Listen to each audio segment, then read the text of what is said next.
Welcome everyone, welcome to the Quantum Enlightenment, the lessons of A Course in Miracles. Thank you for joining today, and it's great to continue this quantum experiment.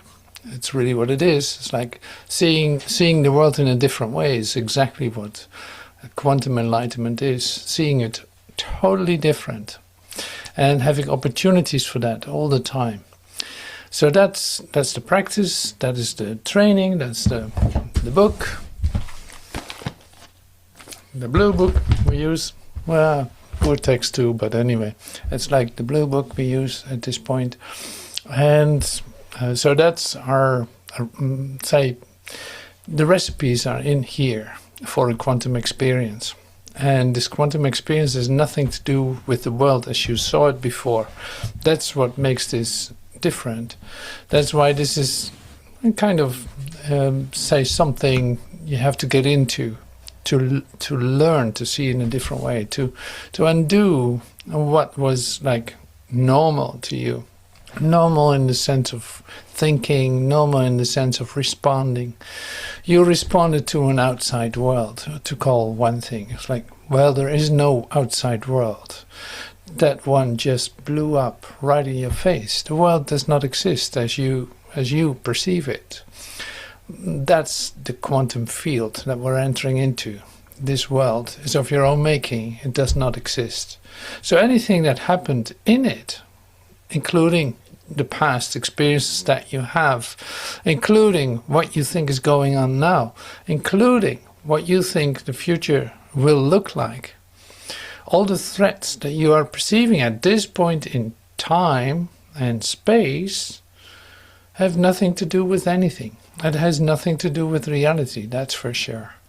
So that is the quantum experience. That is the quantum experiment that we're in. You allow the Course in Miracles to come into your mind. You allow that to come into your practice, and you are continuously, like without exception, being invited to see the world in a different way. No, you're seeing only the past. No, the past is over. It's gone. It's not there. On and on, like this goes on and on. No, your thoughts do not mean anything. Like you're only seeing the representation of your meaningless thoughts. What do they mean? Nothing. They're meaningless. What does that place me in? In a hologram of my own making. This is quantum enlightenment. The hologram of your own making has no reality whatsoever. You can project on it whatever you want. That's perfectly all right. It is just not real. And it's not going to give you any consequences that have a lasting nature. So everything is temporal. It changes and shifts all the time, continuously. Every second there's in fact a new reflection on your hologram. The hologram as you perceive it when you use your eyes, your ears, what you hear, what you see is just a reflection of what you are thinking. There is no outside world. There's nothing going on outside of yourself, because literally the place does not exist. This is the quantum enlightenment. This is exactly where you have stepped into. Now here, in this Course in Miracles, you're being offered a lens, basically a very open mind. You're offered a way of seeing with Christ's vision that has nothing to do with your perception. And it doesn't work with like reflections, making things real. No, this is like you're being opened. Your mind has become open to receive directly the communication with the universe itself, since you are a whole part of that, and since that is all taking place within you. Well, if that isn't quantum enlightenment, then I don't know what it is. So that's the beauty of this. Quantum enlightenment. The world you see has nothing to do with reality. It's of your own making and does not exist. It's gone. It's over. Now what do you see? You're blind, deaf and dumb. You don't see anything. As a human being, you don't see anything. And you try to solve, and you try to do, and you try to. but without a lasting effect, without eternity. You try to think without eternity, while eternity is the only thing there is and will be everlasting. That is what God is. That is the immediate Godness of you. Like it does not have a past. It does not have a future. No, it's fully present. Right here, right now. And it has nothing to do with your ideas about it, because what you think without eternity has no meaning. What you think without God couldn't possibly have any meaning. And the universe is what meaning is. This is quantum enlightenment. This is exactly where you have stepped into, where you tip your toe into. That's why this is like, yeah, open your mind, stretch it out, because nothing relates that you know so far. Nothing relates to eternity, what you know so far. So it's like in order to enter into the quantum field, the consciousness field of you, you will have to release all these ideas for just an instant in order to be able to catch a glimpse of what lies beyond your non-world. So that is the exciting part of this coming together. And also this is how you can hear the Course in Miracles and the lessons in it. Because it is literally made for that. Jesus is the quantum healer. He is literally like he helps you to allow a quantum response in your mind to occur, like a quantum leap. Literally in bringing you back to your light, light insertion, bringing you back to the light that you are. It inserts light into your mind, since that is what you are. You are that light. I'm the light of the world. Jesus says it. Who else can say that than a quantum healer? Who else can say that than someone who can actually see? I'm the light of the world. It's like literally, allow me to show you. This is what Jesus requests, like invitation. Allow me to show you what is really here. Because what you have been chasing behind and chasing after and letting yourself be chased by, does not exist at all. That was really like you're doing it to yourself, and it has no effect at all. Now here we come into the place of true meaning, of true openness, of following the instruction given you by Jesus of Nazareth. No, you don't know anything about this. No, you're not. No, it is like, wait, listen, wait, I want to show you something. This is what Jesus, in fact, totally says all the time in every lesson. Wait, just be still, because there's something here. There's something here that you don't know, that you will recognize it when you see it, but up to this point you haven't seen it. Now believe me, there's something to see. Is what Jesus says. Believe me. Just be still for a second. And everyone doing in the book like, oh, it's so hard. It's so hard to do these exercises. Oh, I already thought about something else. Oh, no. This is not bad or anything. That's not what I mean. But you can see like how you are addicted to this world. It's unbelievable. While it doesn't bring you anything with a lasting effect, you're continuously saying goodbye to every aspect of it. You lose the ones you love. This happens, that happens. You go on and on and on, and you're completely preoccupied with it. And Jesus says, well, come on. There's a different way of looking at this. Don't you want to know? Well, you might just as well start doing the exercises. Why not?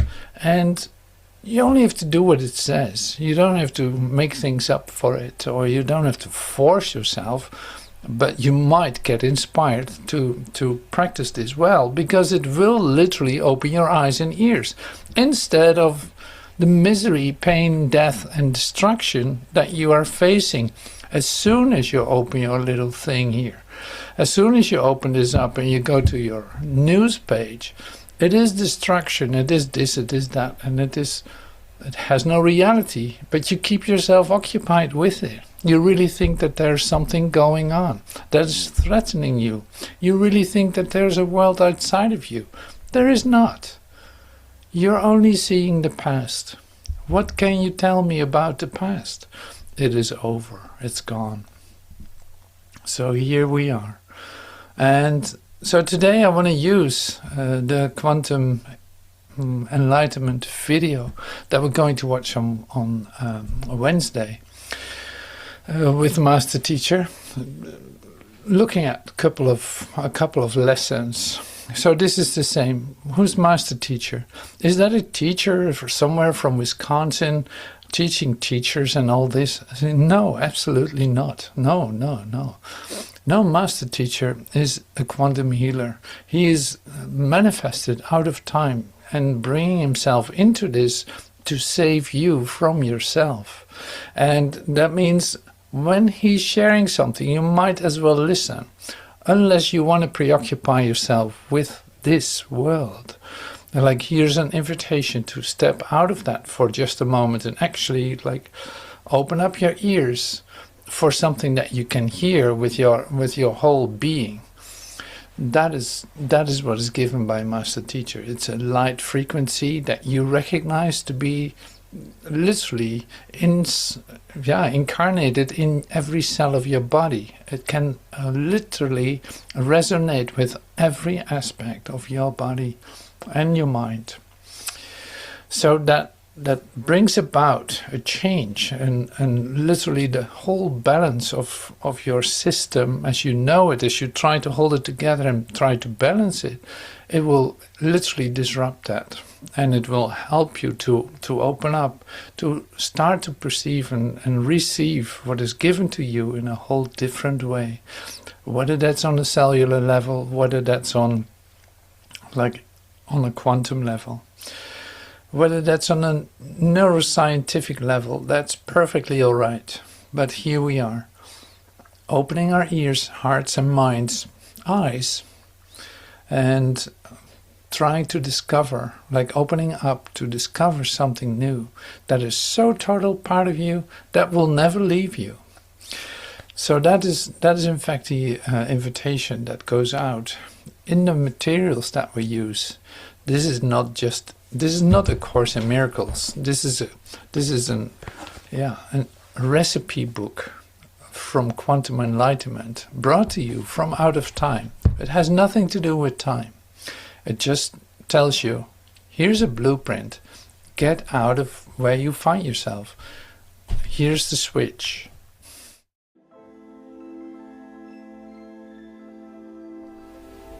All right. Just going back, yep. So now, Master Teacher said, what are you going to do? This is a Course in Miracles. If you take that passage where he just read from John, if you take that passage and see it as the fullness that it's offered to you by Jesus, who is present with you now, you will immediately see that the great dilemma that you encounter from my mind in my surety of your perfection through Jesus Christ, through the forerunner who has showed us this, is God doesn't judge. I want you to object to that because you do object to it. Now this is a deep one to start with. Like, is that also quantum? Oh yeah. This is the glue of human thinking. It's called judgment. It's called guilt. All this. So anyway, it's a great dilemma that you encounter from my mind in my surety of your perfection through Jesus Christ, through the forerunner who has shown us this. God does not judge. I want you to object to that because you do object to it. Come back to that in a minute. So-called atheists aren't concerned about whether God judges or not, since they obviously believe in the faculty of their own capacity to weigh and determine the results they want in their own mind. But in that sense, they're not any different than anyone else in this world. The simple fact of the matter is, and I'll use a sentence from Jesus, judgment is not an attribute of God. If there's an entirety of a totality of creative source emanating eternally in the universe, it would have to include everything that there is, including you. In other words, it cannot judge. It cannot tell differences. It includes everything that there is, including you. Now, is there an advantage to your mind? This is from Jesus Christ. Remember, you saw it. God does not judge. He has left judgment to you.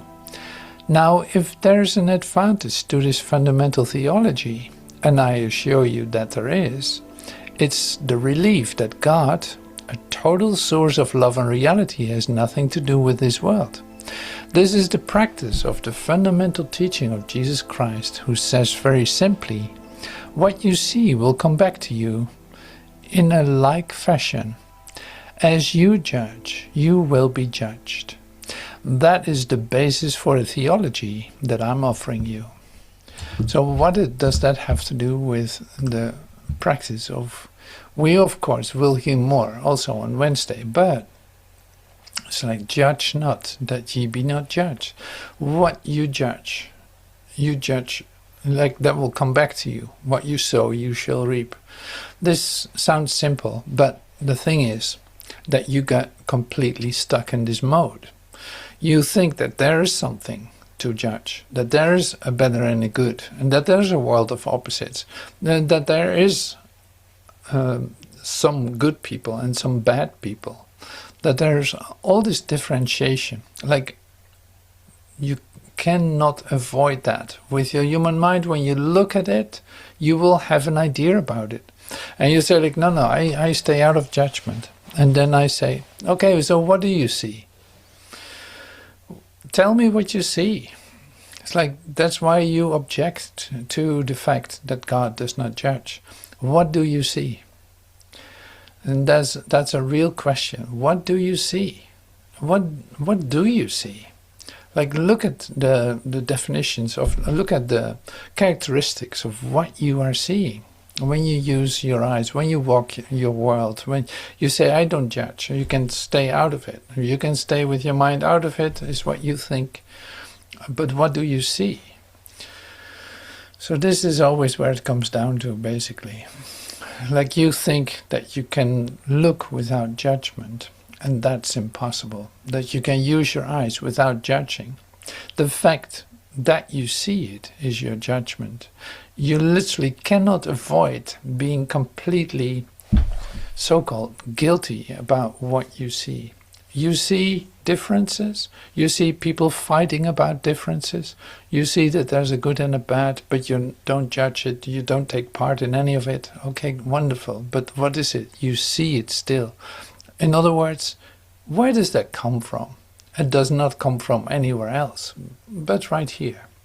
In other words, rephrasing myself again, like this hologram that you perceive where all these differences are possible is of your own making.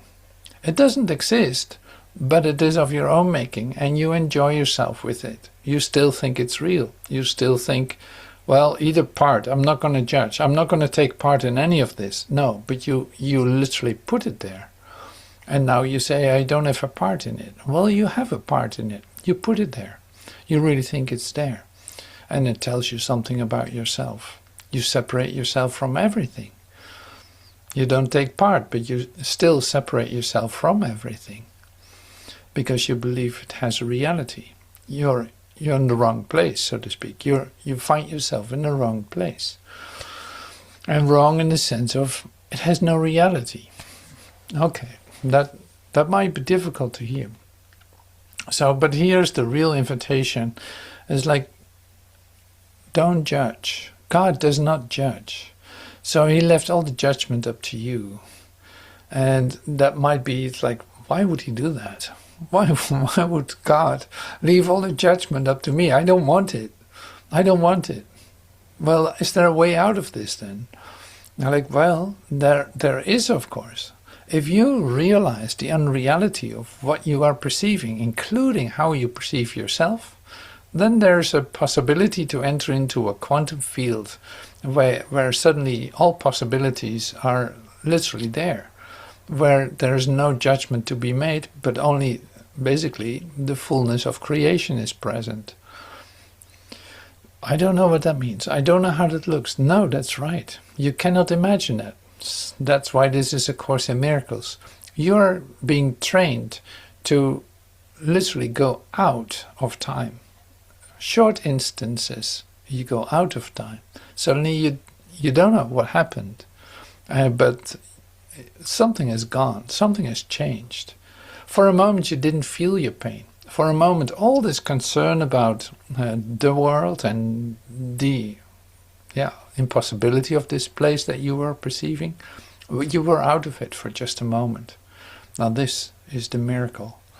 This is where it starts. It starts to come more and more in your awareness that this is a very unreal place. Basically it doesn't exist at all. It never was there. You made it up and you lived it up and you esteemed it as real. You invested in it. So what is it this? What is this, what I'm actually expressing, but forgiveness? Literally, in the end, you discover there is nothing to forgive, but up to that point, there's a lot to forgive, because continuously, you literally put your teeth in what you see. You say, I'm not judging, but at the same time, you see the differences, and you're totally guilty of something that you put out there, thinking it has nothing to do with you. This is where forgiveness comes in. Forgiveness is self-forgiveness. There's no one else that you need to forgive, because literally there is no one else. If you are the one perceiving it all, if you're the one literally beaming all that reflection on this hologram, you're the one doing that, nobody else. Literally by allowing that to shift and change, the whole world changes. Is that how healing is performed? Oh yeah, absolutely. This is how healing is performed. Now that's wonderful. It is not a magic trick. And it's not, you don't want to use this for your benefit. You just want to come to know who you truly are. Instead of entertaining yourself with better reflections and all this, you discover the totality of your being within you. Now that is quantum enlightenment. That is what that is. Coming to know who you are. But since you are like a quantum field, like a quantum vortex, or however you want to call it, it is like a nuclear reaction. It's literally you're bombarded into reality. You're literally shifting in through this black hole, through this birth canal, into the light of your being. That is the quantum response, or the quantum reaction, you could say, the quantum shift that takes place. That's a better word. That's a shift of consciousness. You dive deeper into this black hole and you lose control. You are being sucked up into that, you could say. And coming out on the other side is the light of your being. This is not just a one-time occurrence. No, you practice this. You come closer to it. You go through it. Suddenly, whambo, there is the light. Literally breaking through the clouds within your mind. This is lesson 60s that are coming to us in a moment. Like within 20 days, we're heading towards that. Reaching the light, opening up to the light. We already did this in some of these lessons. Like you open up for the light. What is that light? There's this incredible quantum field of your reality and nothing else. It has nothing to do with this world. It is not useful in this world in that sense. You're not going to use it to accomplish things in this world. No, you just start to radiate it straight into it to confirm its unreality. Dissolving sickness, pain, death, illusion, all this, because it has no reality. That's why it's dissolving. Recognizing yourself in this reality of the true being of yourself. This is the basis for the theology of what I'm offering you. As you judge, you will be judged. So don't judge at all. But how do you do that? So we have the particulars that God doesn't judge. So I must pray to God with the certainty that if He is not judging me, He will see me perfectly in His mind. And I am requested to see Him as He sees me. This is the fundamental basis for the religious idea of Jesus Christ. If the solution is that God does not judge, there must be an indication that in the action of our perceptual associations with each other, through the fact of forgiveness, we can recognize our own perfection, without which there would be no alternative.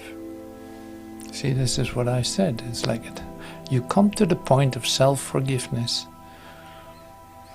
This is the fundamental basis for the religious idea of Jesus Christ. If the solution is that God does not judge, there must be an indication that in the action of our perceptual associations with each other, through the fact and the act of forgiveness, we can recognize our own perfection, without which there would be no alternative. See, that is you can say that is the birth canal that you move through, because this forgiveness part, so the forgiveness part is really like this. It's like the forgiveness part is you, in fact, allowing yourself to be reborn, going through the birth canal of awakening. That is what forgiveness is. It's like that's inevitable that you're going to do that. And it is like the forgiveness part is you giving up. You forgiving, you giving up your ideas about it, you forgiving yourself for holding on to past ideas, you giving up to holding on to limited ideas in which you have described yourself. That is the self-forgiveness.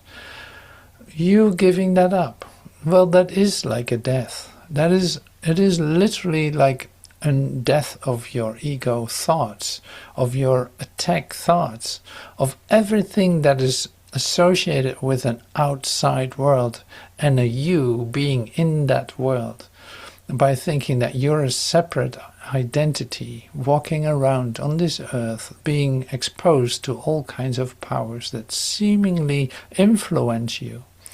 The forgiveness of that is really the death of you in that. That's why there's only one place that still will be right here for you, and that is your withinness. That is literally, you are that within you. You are the center. In other words, you are the center. You are the start of this. You bring everything back to yourself.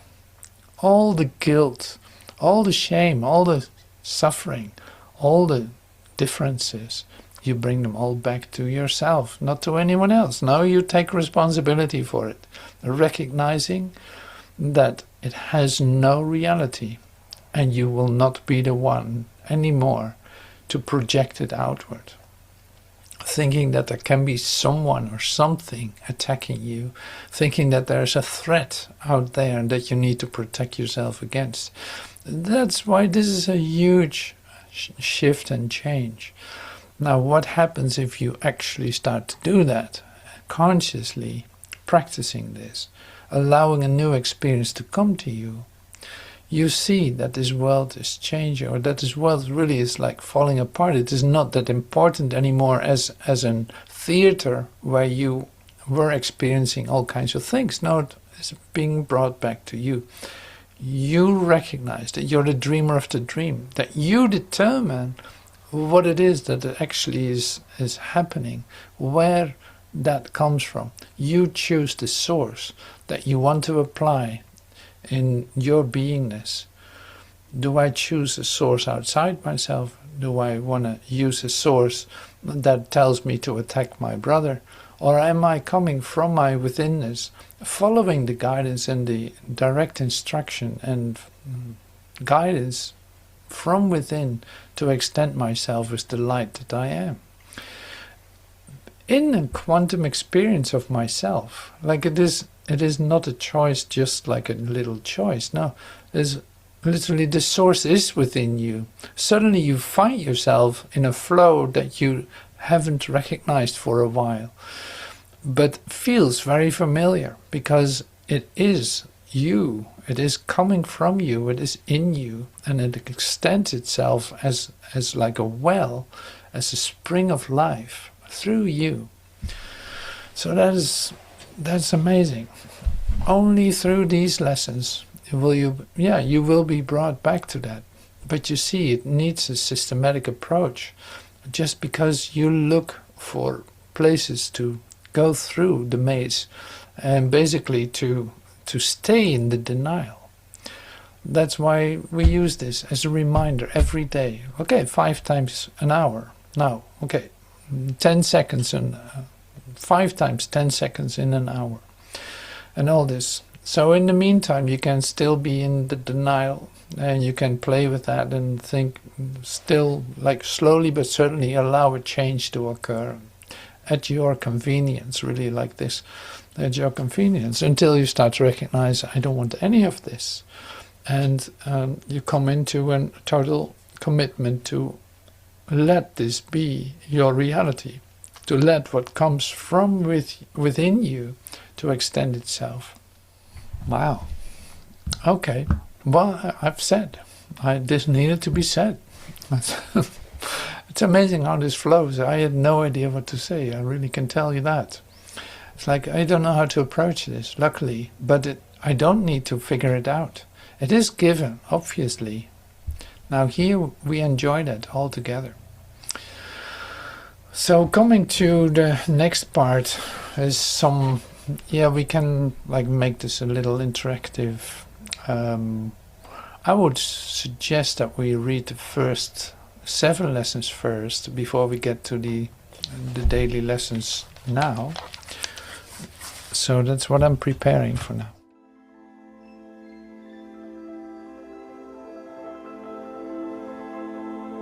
So we will read the first 7 lessons of A Course in Miracles.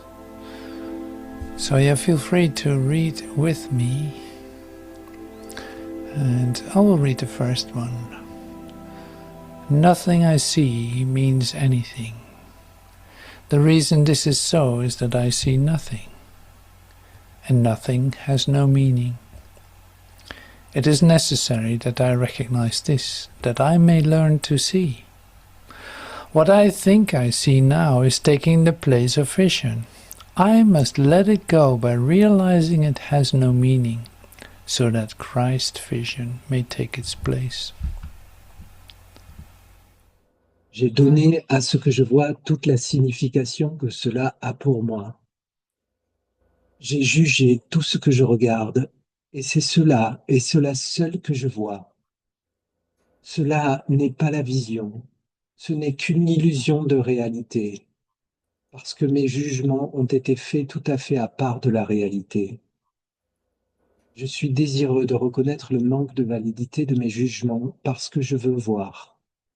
Mes jugements m'ont blessé et je ne veux pas voir en conformité avec eux. I do not understand anything I see. How could I understand what I see when I have judged it amiss? What I see is the projection of my own errors of thought. I do not understand what I see because it is not understandable. There is no sense in trying to understand it, but there is every reason to let it go and make room for what can be seen and understood and loved.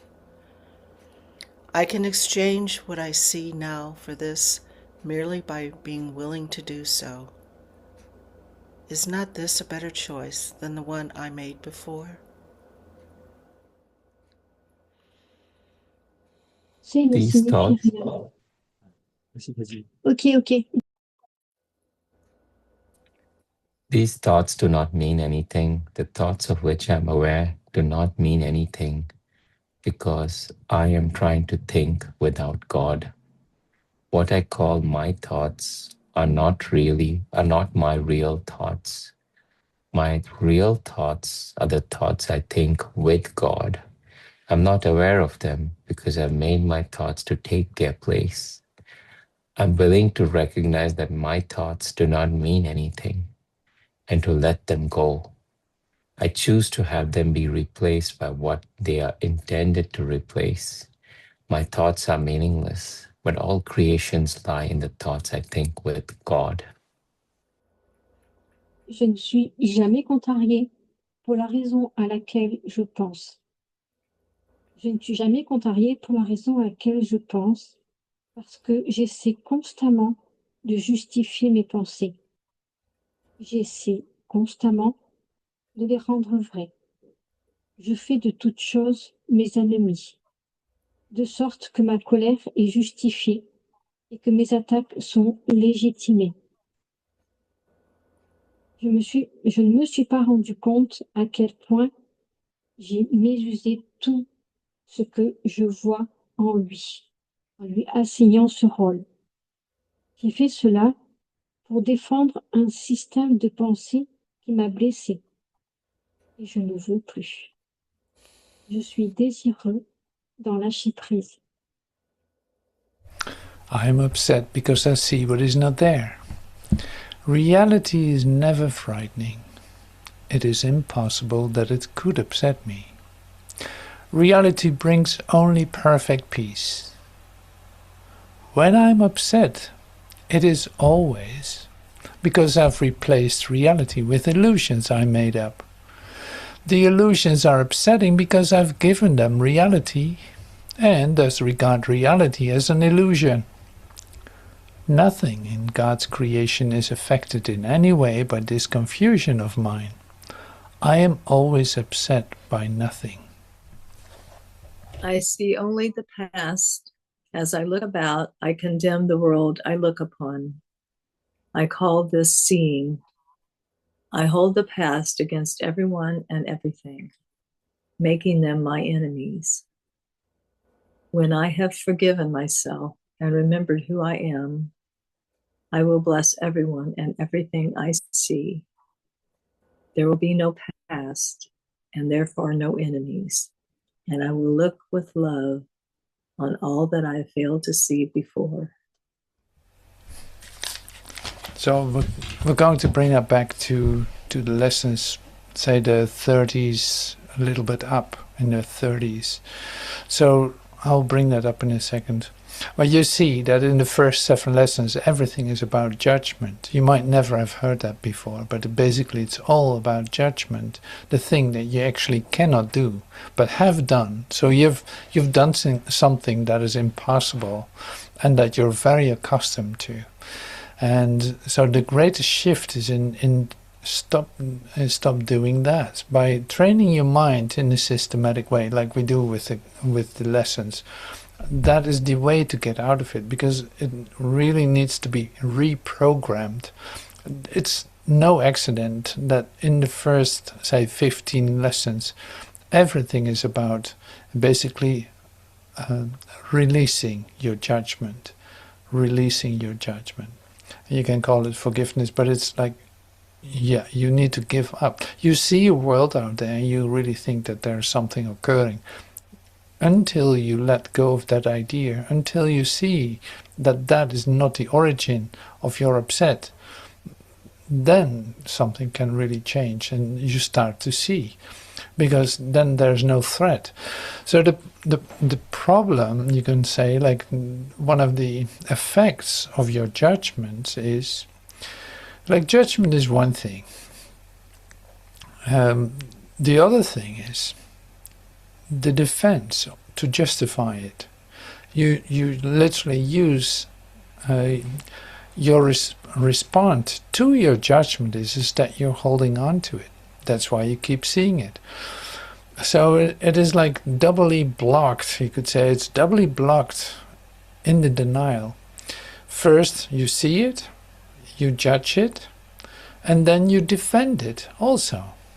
So it's like you're completely locked into that. That's really like here's the side effect of that defense. The side effect of the defense is that you are very much afraid to let go of this whole thing because you think there's nothing else. You need to hold on to something. So you, first you see the world. That's scary enough, you could say. Like you see this world, you project it on there. You forget that you project on it and you really think there's something there. You judge it. And now you're going to justify your defense, why you think you judged right. And that increases the experience of fear because you literally you are actually defending something that has no reality. Based on facts, so-called facts in your mind, that are not real facts. So you base your whole certainty, you could say, on, you base your whole certainty on an illusion.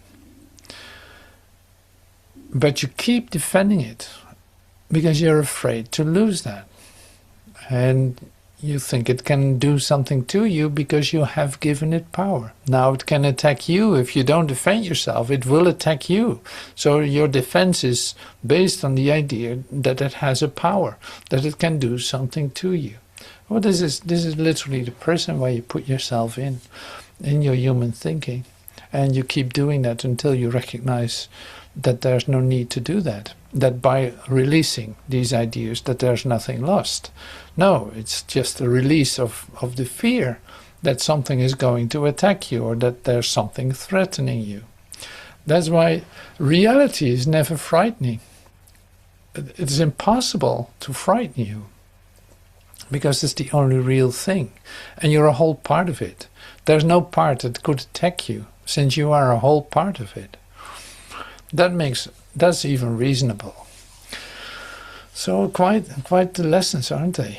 Like, wow, never heard it like this, did you? I never heard it like this. That's wonderful. So our ears are opening. That's great. We're entering into the quantum field. Well, let's continue that with the 30s lesson. Like suddenly we skip another 15 days or even more. It's like another 23 days we skip forward. God does not judge. That's the title, obviously. So lesson 31. So you can definitely help me with this too if you want. So see, here it is. Now it suddenly starts to make sense. I've defended myself against the world, right? That I projected, that I judged. That's why I saw it.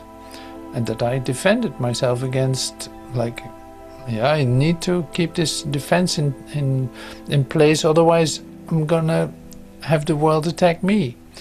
Like, no. Lesson 31. No. Here, listen to this. I'm not the victim of the world I see.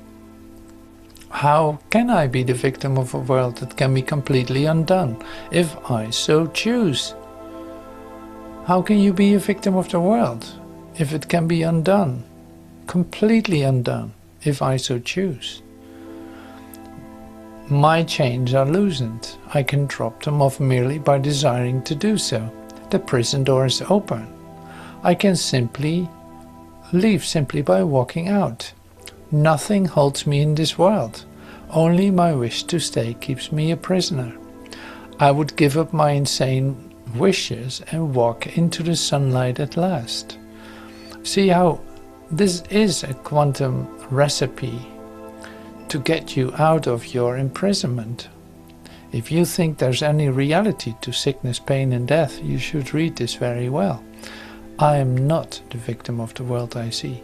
How can I be the victim of a world that can be completely undone if I so choose? Like literally, it's my choice.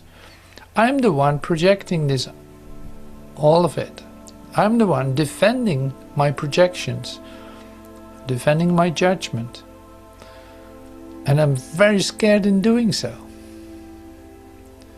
And it imprisons me because I have to hold on to my judgment. Otherwise, I'm not sure what's going to happen. That is the prison of fear.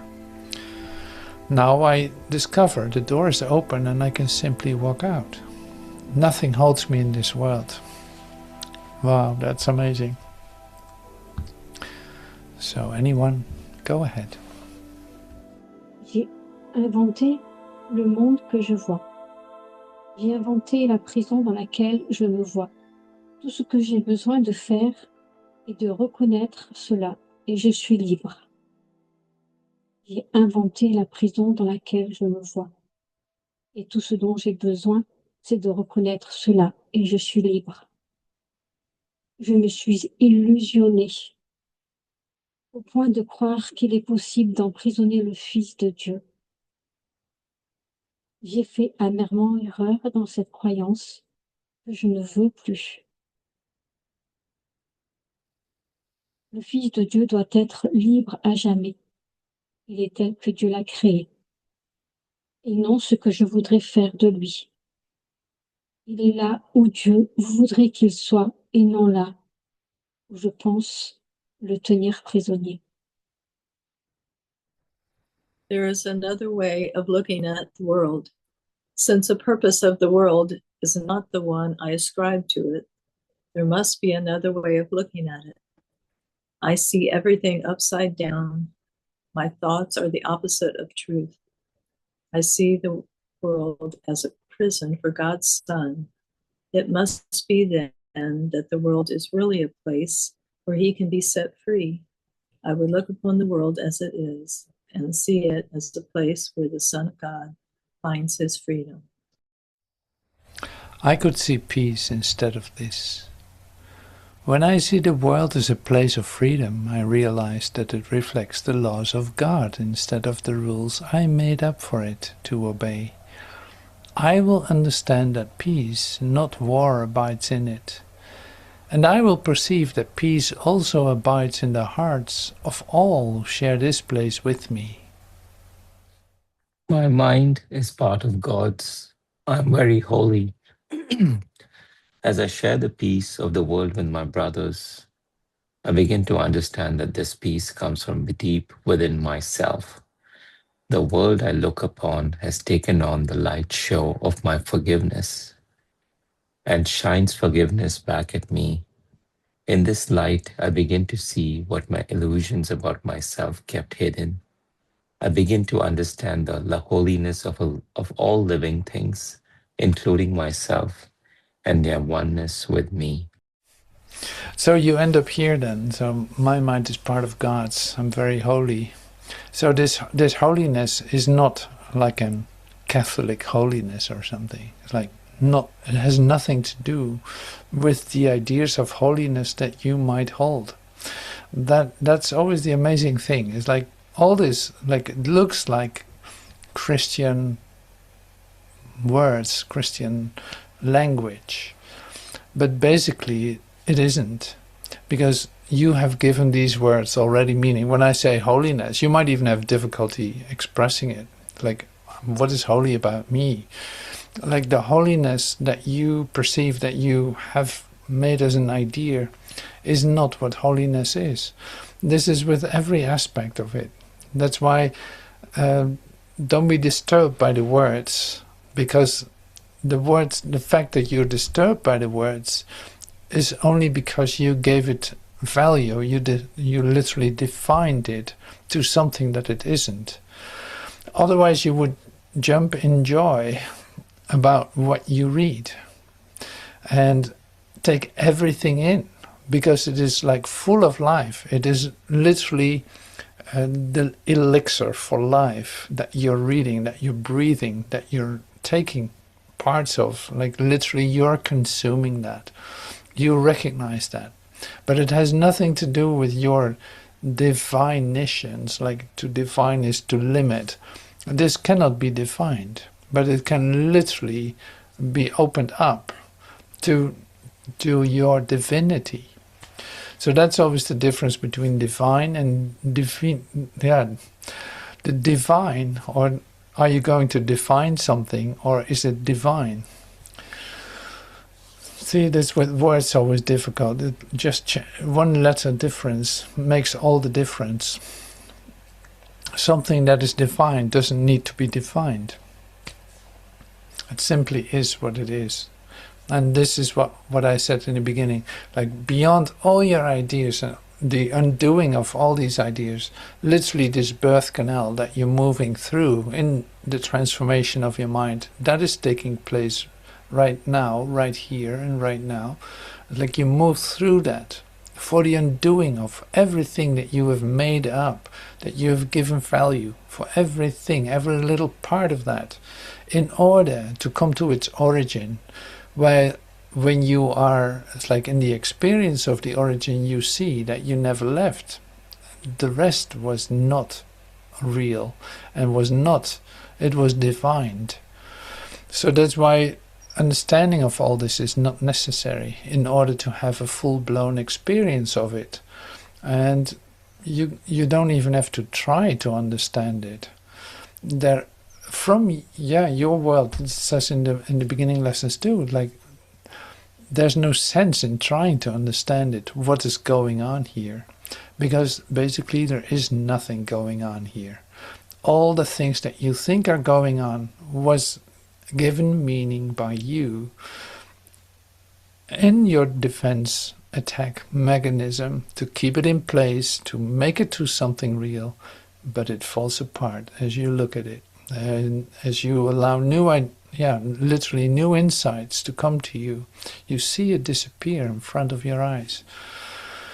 Suddenly you start to recognize yourself as the center, as the source is within me. It cannot come from anywhere else. And this is really the message. Like, this is what we celebrate today.